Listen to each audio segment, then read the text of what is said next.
The summer heat pressed down on Riverside Avenue like a heavy blanket as 7-year-old Emma Hayes carefully arranged paper cups on a wobbly card table.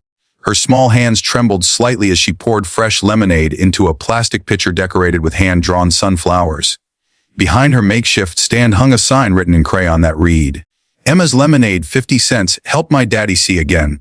What passersby didn't know was that this little girl with pigtails and a gap-toothed smile was racing against time itself, trying to save the only parent she had left in the world. 3 months earlier, Daniel Hayes had been just another single father doing his best. He worked double shifts at the automotive plant, packed lunches with extra carrots because Emma loved them, and never missed a parent-teacher conference even when exhaustion made his bones ache. Life wasn't easy after Sarah passed away from cancer 2 years ago. But Daniel had made a promise at her bedside. He would give their daughter everything she needed. He would be enough for both of them. Then came the diagnosis that shattered their fragile stability: retinal detachment in both eyes, progressive and aggressive. Without surgery within 6 months, Daniel would lose his vision completely and permanently.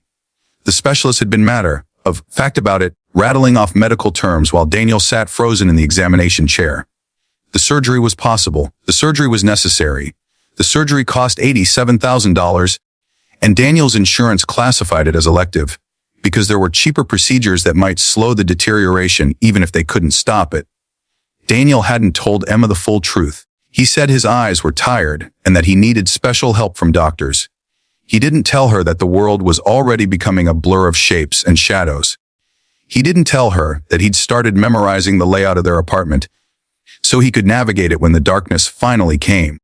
He didn't tell her that he'd been denied by 3 different loan companies and that the medical debt from Sarah's cancer still haunted their credit score like a ghost that refused to leave. But Emma had found the hospital bills tucked under a stack of past due notices on the kitchen counter. She couldn't understand all the words, but she understood numbers. She understood that $87,000 was more money than she could imagine. And she understood that her daddy was scared, even though he smiled when he helped her with homework and pretended everything was fine. That's when Emma remembered the story her teacher, Mrs. Patterson, had told the class about a boy who started a business selling rocks he painted. Mrs. Patterson said that when you have a dream and work hard, amazing things can happen. Emma didn't know how to paint rocks, but she knew how to make lemonade. Her mama had taught her the recipe during the last good summer before the hospital visits became constant. Real lemons, a little sugar, cold water, and a pinch of love. So every day after school, Emma set up her stand. She counted the money in her piggy bank, $43 from birthdays and lost teeth. She needed $87,000. The math seemed impossible, but Emma had inherited her mother's stubborn hope and her father's refusal to give up. Most people walked past without looking. Some smiled politely and shook their heads. A few stopped and bought a cup, dropping an extra dollar into her jar while asking where her parents were.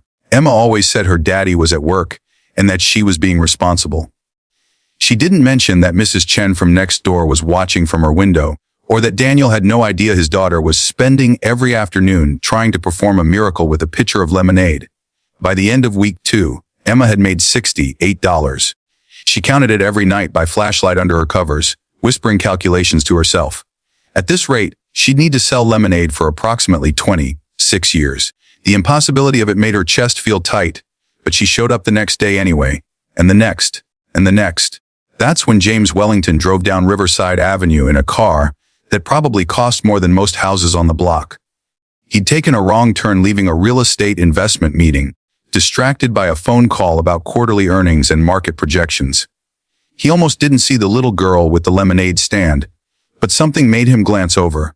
Maybe it was the way the afternoon sun caught her hopeful expression. Maybe it was the carefully drawn sign that spoke of childish determination. Or maybe it was because the scene reminded him of something buried deep in his own past. James pulled over, loosening his tie as he stepped out into the summer heat. He was a man accustomed to boardrooms and bottom lines, to decisions that moved millions of dollars with a signature. He'd built his fortune in tech startups and real estate, transforming a small inheritance into an empire through calculated risks and tireless work. People called him ruthless, sharp, a shark in Italian shoes. What they didn't know was that 35 years ago, James Wellington had been Jamie Wilson, a kid selling homemade bookmarks on a street corner to help his mother pay for his sister's asthma medication. Emma straightened up as the tall man approached, practicing her sales pitch in her head. "Your lemonade looks refreshing," James said, and something about the genuine wariness in his voice made Emma really look at him. He seemed tired despite his expensive watch and perfect haircut. "It's 50 cents, but you can pay whatever you want," Emma replied, pouring a cup with intense concentration. "It's really good. My mama taught me the recipe." James handed her a $5 bill and took a sip. The lemonade was perfect, tart and sweet and cold. It tasted like summer and innocence and everything his complicated life had forgotten how to be.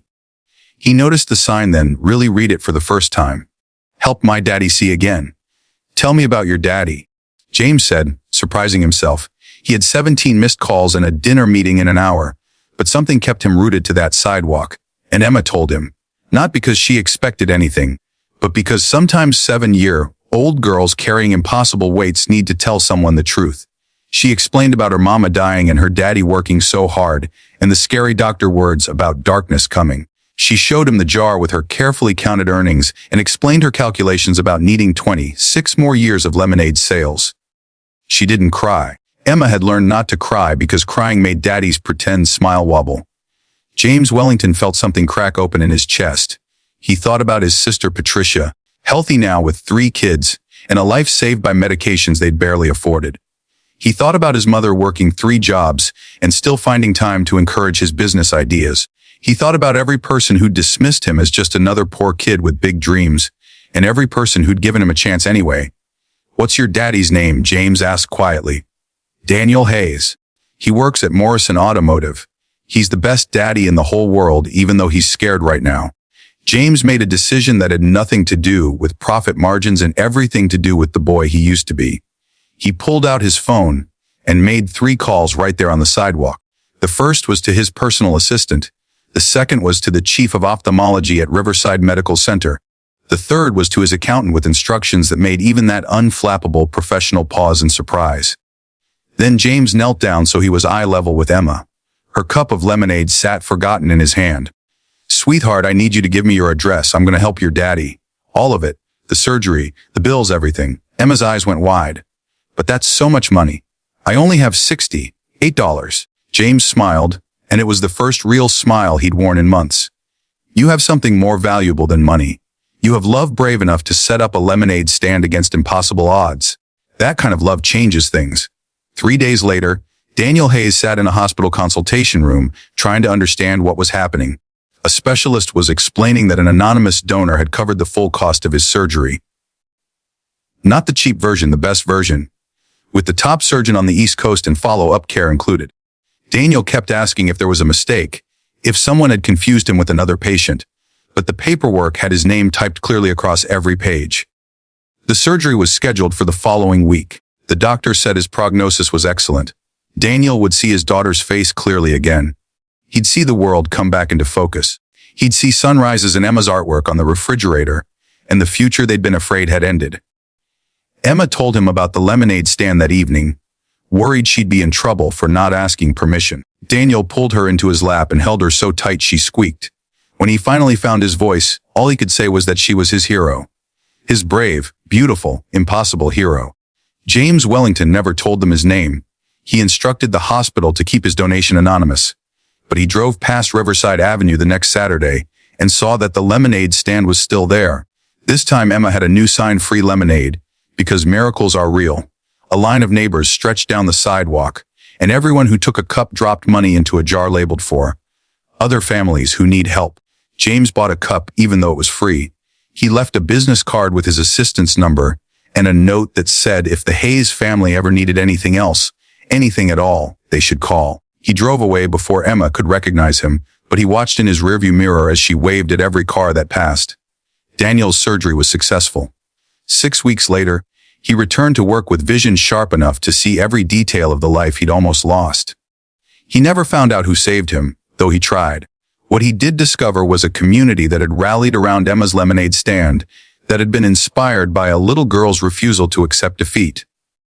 The neighborhood raised $17,000 that summer, money that went to families facing their own impossible medical bills.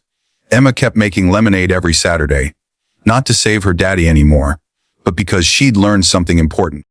Kindness doesn't require a billionaire's bank account. It requires only the willingness to show up with whatever you have, Whether that's 50 cents for lemonade or a smile for a worried child or 5 minutes to listen to someone's story. Sometimes the smallest gestures cast the longest shadows. Sometimes a cup of lemonade becomes a bridge between desperation and hope. And sometimes the help we need finds us in the most unexpected ways, arriving not because we earned it or deserved it, but simply because someone remembered what it felt like to be helpless and chose to be the miracle they'd once needed themselves. If this story touched your heart today, please take a moment to like this video and subscribe to Pure Kindness Stories. Share it with someone who needs a reminder that good people still exist and that hope is never wasted. No matter how impossible the odds may seem, your share might reach someone fighting their own battle, someone who needs to know they're not alone. Because that's what kindness does. It multiplies. It echoes.